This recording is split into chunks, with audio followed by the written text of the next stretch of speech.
Good morning all of you. आज हम बात कर रहे हैं जयप्रकाश नारायण के बारे में। लोकनायक जयप्रकाश नारायण। लोकनायक जयप्रकाश नारायण का जन्म 11 अक्टूबर 1902 को हुआ व इनकी मृत्यु 8 अक्टूबर 1979 में हुई। जयप्रकाश नारायण राजनेता रह चुके हैं। जयप्रकाश नारायण सिद्धांतवादी रहे हैं। जयप्रकाश नारायण की भूमिका स्वतंत्रता संग्राम में भी अहम रही है। जयप्रकाश नारायण की अनेक महत्वपूर्ण कार्य हैं जिनमें संपूर्ण क्रांति शामिल है, टोटल रेवोल्यूशन शामिल है। जयप्रकाश नारायण को अनेक पुरस्कारों से भी सम्मानित किया गया है। भारत रत्न से सम्मानित हुए हैं जयप्रकाश नारायण। मरणोपरांत सामाजिक कार्य के लिए उन्हें मैग्सेसे पुरस्कार से भी सम्मानित किए गए। जयप्रकाश नारायण का जन्म 11 अक्टूबर 1902 को बिहार में सिताब दियारा नामक गांव में हुआ। जयप्रकाश नारायण ने अपनी स्कूल की जो शिक्षा है वो गांव में ही हासिल की।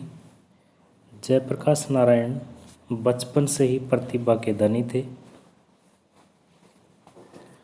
लोगों की सहायता के रूप में अनेक कार्य जयप्रकाश नारायण करते रहे और लोगों की सहायता करते रहे तो लोगों की प्रिय बन गए जयप्रकाश नारायण और इसीलिए लोगों ने जयप्रकाश नारायण को लोकनायक कहा। लोकनायक के नाम से भी जयप्रकाश नारायण जाने जाते हैं। इसके साथ साथ जयप्रकाश नारायण को संक्षेप में जेपी भी कहते हैं। जेपी के नाम से भी जाने जाते हैं। लोकनायक के नाम से भी जयप्रकाश नारायण जाने जाते हैं। वर्ष 1921 में गांधी जी के असहयोग आंदोलन में भाग लिया। जयप्रकाश नारायण ने अपने कॉलेज समय से ही असहयोग आंदोलन में भाग लिया गांधी जी के साथ। इसके अलावा भारत के समाजवादी विचारकों में जयप्रकाश नारायण का विशेष स्थान है। समाजवाद की अवधारणा, सोशलिज्म का कंसेप्ट भी जयप्रकाश नारायण के द्वारा दिया गया है। जयप्रकाश नारायण एक समाजवादी भी थे। समाजवादी होने के साथ साथ जयप्रकाश नारायण गांधीवादी भी रहे हैं। गांधी जी के सहयोगी रहे हैं। 1921 में ही गांधी जी के असहयोग आंदोलन में जयप्रकाश नारायण ने भाग लिया। इसी के साथ साथ जयप्रकाश नारायण सर्वोदयवादी भी रहे हैं। विनोबा भावे के सर्वोदय को आगे बढ़ाने का जो काम है जयप्रकाश नारायण ने ही किया। लेकिन जयप्रकाश नारायण इनमें से किसी के साथ जीवन से बंधकर नहीं रहे। हालांकि जयप्रकाश नारायण समाजवादी भी थे, गांधीवादी भी थे और सर्वोदयवादी भी थे।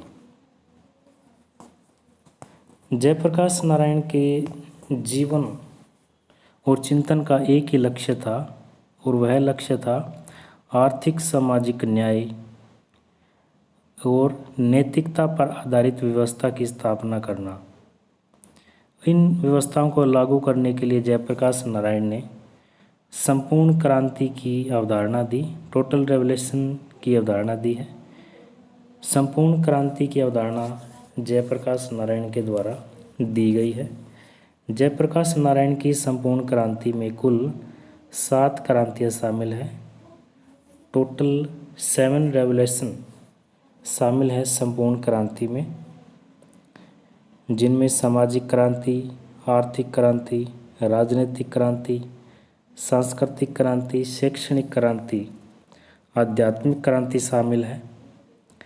इसके अलावा जयप्रकाश नारायण ने 1934 में आचार्य नरेंद्र देव और अन्य साथियों के सहयोग से ही कांग्रेस के अंदर ही कांग्रेस समाजवादी पार्टी की स्थापना की। कांग्रेस समाजवादी पार्टी की स्थापना जयप्रकाश नारायण के द्वारा 1934 में की गई। जयप्रकाश नारायण के चिंतन को प्रभावित करने वाले तत्व इस प्रकार से है।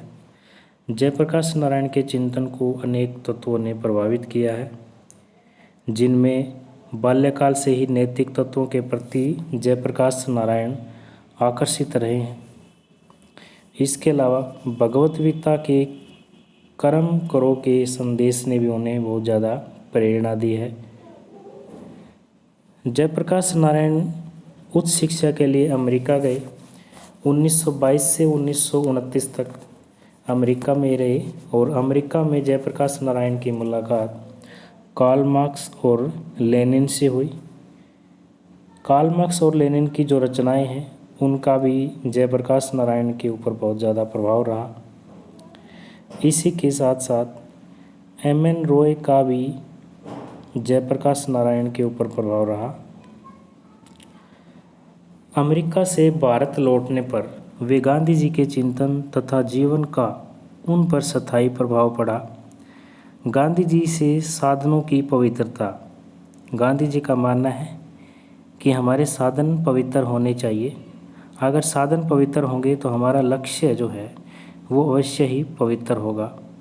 अगर हमारे साधन पवित्र नहीं है, अपवित्र है, तो लक्ष्य जो है, टारगेट है, वो कभी भी पवित्र नहीं हो सकता। तो जयप्रकाश नारायण ने गांधी जी से साधनों की पवित्रता और सार्वजनिक जीवन का आधार नैतिकता होने वाले विचार ये गांधी जी से ही ग्रहण किए हैं। इसके साथ साथ गांधी जी के प्रभाव के कारण ही 1940 के बाद वे रूसी साम्यवाद के कटु आलोचक बन गए। 1951 से विनोबा भावे के नेतृत्व में चलने वाले भूदान आंदोलन और ग्राम दान आंदोलन में भी उन्हें प्रभावित किया और विनोबा भावे के सर्वोदय आंदोलन को आगे बढ़ाने का कार्य भी जयप्रकाश नारायण के द्वारा ही किया गया है। जयप्रकाश नारायण ने अनेक रचनाएं भी लिखी है। जयप्रकाश नारायण की रचनाओं में वाई सोशलिज्म जयप्रकाश नारायण ने 1936 में लिखी। समाजवाद क्यों। समाजवाद का कंसेप्ट जयप्रकाश नारायण के द्वारा दिया गया है।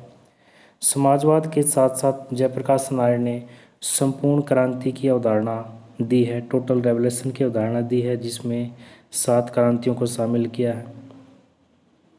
इसी के साथ साथ जयप्रकाश नारायण ने पार्टीलेस डेमोक्रेसी की अवधारणा दी है, दल विहीन लोकतंत्र की अवधारणा दी है।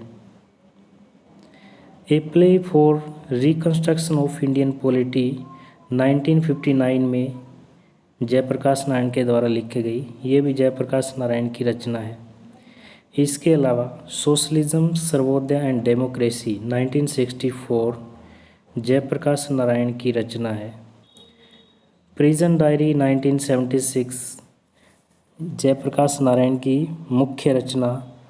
टुवर्ड्स टोटल रेवोल्यूशन 1978 में जयप्रकाश नारायण ने लिखी है। माई पिक्चर ऑफ सोशलिज्म भी जयप्रकाश नारायण की रचना है। इसके अलावा जयप्रकाश नारायण के संपादित भी हैं नारायण देसाई आदि मेरी जीवन यात्रा।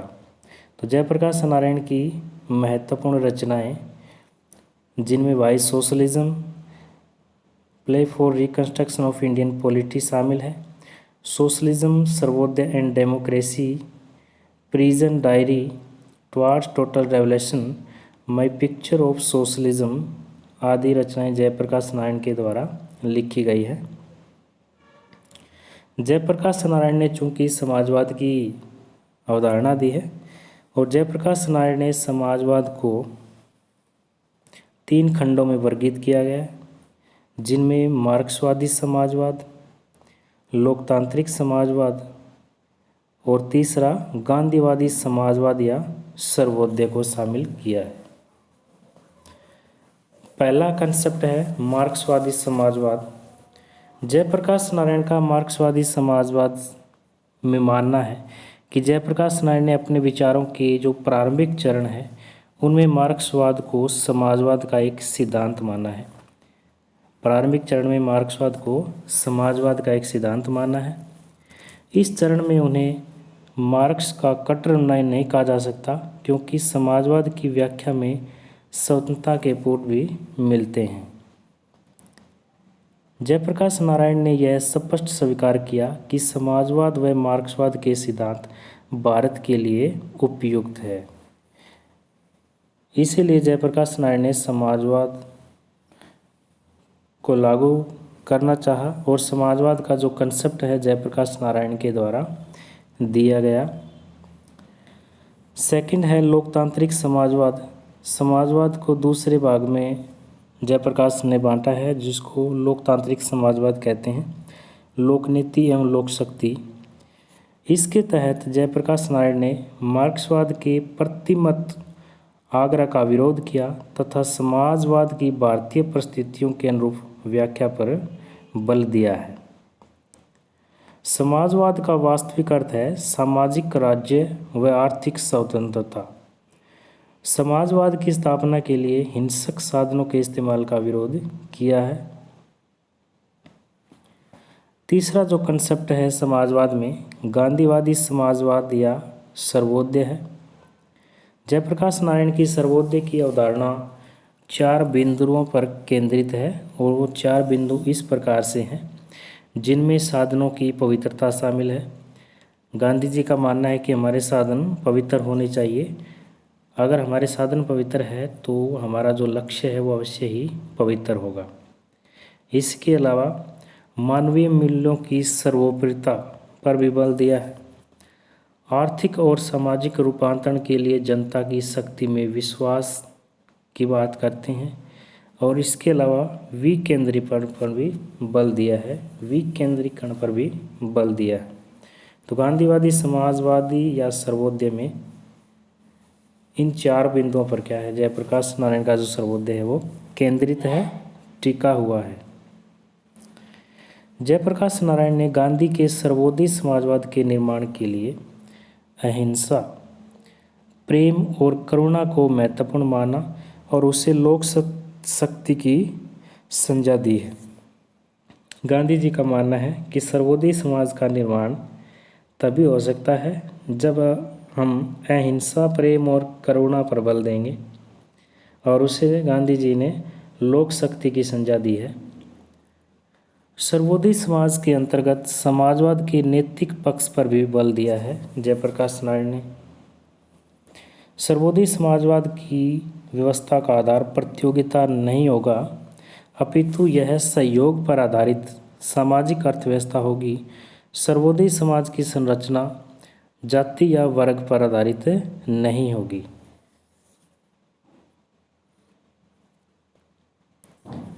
माई पिक्चर ऑफ सोशलिज्म 1949 में जयप्रकाश नारायण ने निम्नलिखित विचार दिए हैं। My picture of socialism Jayaprakash Narayan की महत्वपूर्ण रचना है। माई पिक्चर ऑफ सोशलिज्म में जयप्रकाश नारायण ने इन बिंदुओं पर विचार दिया कि ग्राम पंचायत के द्वारा सहकारी खेती की जाएगी, भारी उद्योगों पर राज्य का स्वामित्व एवं प्रबंध होना चाहिए, छोटे उद्योगों पर उत्पादकों का नियंत्रण होना चाहिए और राज्य की भूमिका सीमित होनी चाहिए। जयप्रकाश नारायण का मानववाद। जयप्रकाश नारायण ने मानववाद से संबंधित भी अपने तर्क दिए हैं। जयप्रकाश नारायण ने मानव के स्वभाव की संतुलित व्याख्या की है। उनकी धारणा थी कि मनुष्य मूलतः केवल अच्छा या बुरा नहीं है। जयप्रकाश नारायण के अनुसार मानव का स्वभाव प्रकृति प्रदत्त तत्वों और सामाजिक कारकों से मिलकर ही निर्धारित होता है और मनुष्य के स्वभाव व आचरण को प्रयासों के माध्यम से बदला जा सकता है। तो जयप्रकाश नारायण ने मनुष्य के स्वभाव की जो प्रवृत्ति है वो मानववाद में दर्शाई है। कि मनुष्य का स्वभाव और आचरण को प्रयासों के माध्यम से बदला जा सकता है, चेंज किया जा सकता है। इसी के साथ साथ उन्होंने पूंजीवादी और समाजवादी व्यवस्था तथा औद्योगिक सभ्यता का इस आधार पर भी विरोध किया कि इन व्यवस्थाओं में मनुष्य को एक यंत्र बना दिया है तथा मनुष्य को उसकी सृजनात्मक शक्ति के वास्तविक आनंद की अनुभूति से वंचित कर दिया जाता है। जयप्रकाश नारायण ने मानव की केंद्रीय सत्ता को मान्यता देते हुए भी मानव का समुदाय से पृथक अस्तित्व स्वीकार नहीं किया। जयप्रकाश नारायण द्वारा संसदीय लोकतंत्र की आलोचना दलवहीन लोकतंत्र, पार्टीलेस डेमोक्रेसी। दलवहीन लोकतंत्र की अवधारणा, पार्टीलेस डेमोक्रेसी का कंसेप्ट भी जयप्रकाश नारायण के द्वारा दिया गया है। जयप्रकाश नारायण लोकतंत्र के प्रबल पक्षधर थे, किंतु वे लोकतंत्र की पश्चिमी धारणा तथा संसदीय शासन प्रणाली के कटु आलोचक थे। उन्होंने पश्चिमी लोकतंत्र की धारणा को लोकतांत्रिक अल्पतंत्र की संज्ञा दी और दलवहीन लोकतंत्र का समर्थन किया है। जयप्रकाश नारायण ने दलवहीन लोकतंत्र का समर्थन किया है, पार्टीलेस डेमोक्रेसी का समर्थन किया है। संसदीय लोकतंत्र की राजनीतिक प्रक्रिया में व्यक्ति को भागीदारी केवल मतदान करने तक ही सीमित हो जाती है और जयप्रकाश नारायण के अनुसार संसदीय शासन वस्तुतः अल्पमत का शासन होता है। जयप्रकाश नारायण के अनुसार संसदीय लोकतंत्र का सबसे बड़ा दोष उसमें विद्यमान केंद्रीकरण की प्रवृत्ति है। केंद्रीकरण में सारी की सारी जो शक्ति है वो एक इकाई के हाथ में होती है और विकेंद्रीकरण में शक्तियों का बंटवारा होता है। तो केंद्रीकरण की प्रवृत्ति उन्होंने दल व्यवस्था को भी संसदीय लोकतंत्र का एक बड़ा दोष माना, क्योंकि दल राष्ट्रीय हितों की अपेक्षा अपने दलीय हितों को अधिक महत्व देते हैं। और जयप्रकाश नारायण ने संसदीय लोकतंत्र की चुनाव प्रणाली को विकृत और खर्चीली माना है कि चुनाव प्रणाली बहुत ज़्यादा विकृत है और बहुत ज़्यादा खर्चीली है। जयप्रकाश नारायण की सामुदायिक लोकतंत्र लोक स्वराज की धारणा। भारत के लिए सामुदायिक प्रजातंत्र को उन्होंने एक आदर्श लोकतांत्रिक प्रणाली माना। उनकी संकल्पना मुख्यतः 3 परिणामों पर आधारित है: राज्य व्यवस्था की प्राचीन भारतीय परंपरा, मानव की मूलभूत सामुदायिक प्रवृत्ति, सत्ता के आधार की व्यापकता। सामुदायिक लोकतंत्र की संकल्पना में मनुष्य की सामुदायिक प्रवृत्ति को आधार बनाया गया। जयप्रकाश नारायण ने सामुदायिक लोकतंत्र की पंचस्तरीय संरचना का सुझाव दिया, जो कि इस प्रकार से है: प्रारंभिक सत्र पर सर्वोच्च निकाय ग्राम सभा होगी, क्षेत्रीय सत्र पर कार्यपालिका पंचायत समिति होगी, जिला सत्र पर जिला परिषद कार्यपालिका होगी, प्रांतीय सत्र पर प्रांतीय सभा गठित होगी, राष्ट्रीय सत्र पर राष्ट्र सभा गठित होगी और राष्ट्रीय सभा के लिए प्रतिनिधियों का निर्वाचन प्रांतीय समिति द्वारा किया जाएगा। राष्ट्रसभा राष्ट्रीय सत्र पर कार्यपालिका की नियुक्ति करेगी, जो राष्ट्रसभा के प्रति होगी। तो सामुदायिक लोकतंत्र की जो संरचना है वो इस प्रकार से होगी। जयप्रकाश नारायण के अनुसार आर्थिक नियोजन, उत्पादन व वितरण के विकेंद्रीकरण द्वारा ही आर्थिक प्रजातंत्र की स्थापना की जा सकती है। जयप्रकाश नारायण की संपूर्ण क्रांति की धारणा। संपूर्ण क्रांति का कंसेप्ट जयप्रकाश नारायण के द्वारा दिया गया है। जयप्रकाश नारायण ने 5 जून 1974 में पटना के गांधी मैदान से इंदिरा गांधी सरकार की अस्वीकार्य नीतियों के विरुद्ध संपूर्ण क्रांति की घोषणा की। जयप्रकाश नारायण के अनुसार संपूर्ण क्रांति में व्यक्ति और समाज दोनों में सर्वाधिक परिवर्तन लाने का लक्ष्य होगा। जयप्रकाश नारायण के अनुसार संपूर्ण क्रांति की धारणा का उद्देश्य विद्यमान विकृत व्यवस्था को समाप्त करना ही नहीं, अपितु उसके माध्यम से एक नवीन वैकल्पिक व्यवस्था की योजना भी प्रस्तुत करना है।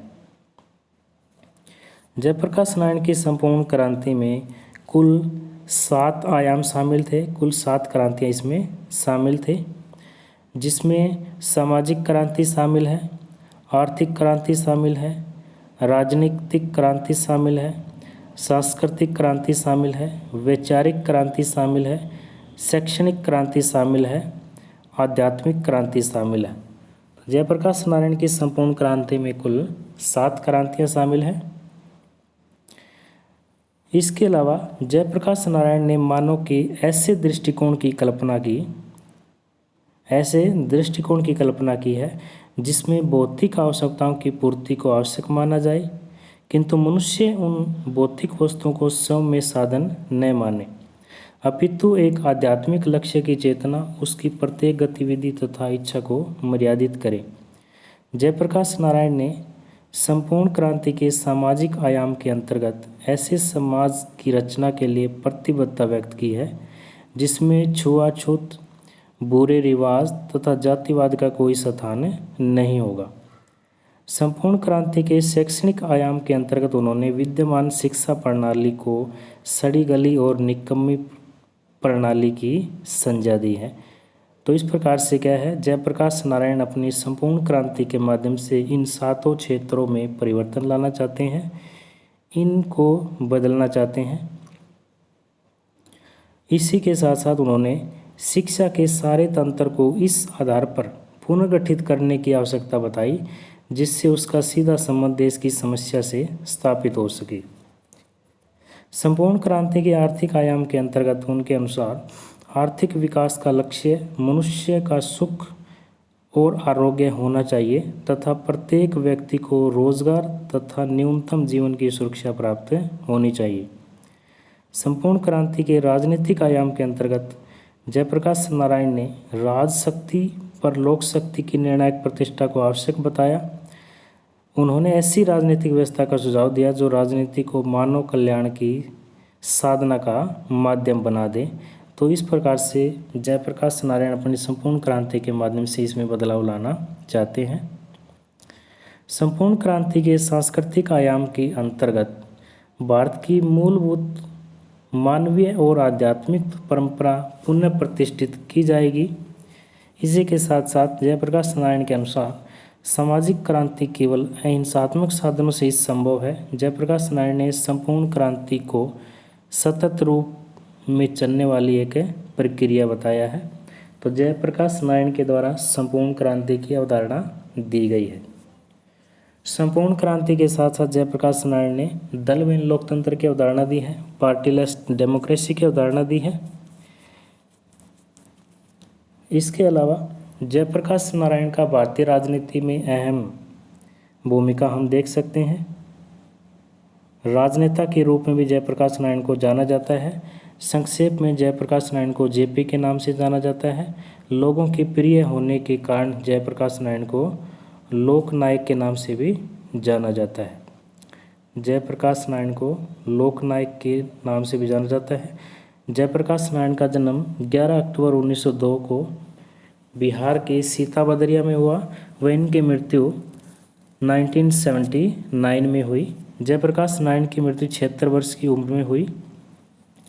जयप्रकाश नारायण ने अनेक महत्वपूर्ण पुस्तकों की रचना की है जिनमें why socialism, towards total revolution, a plea for reconstruction of Indian polity, prison diary आदि शामिल है।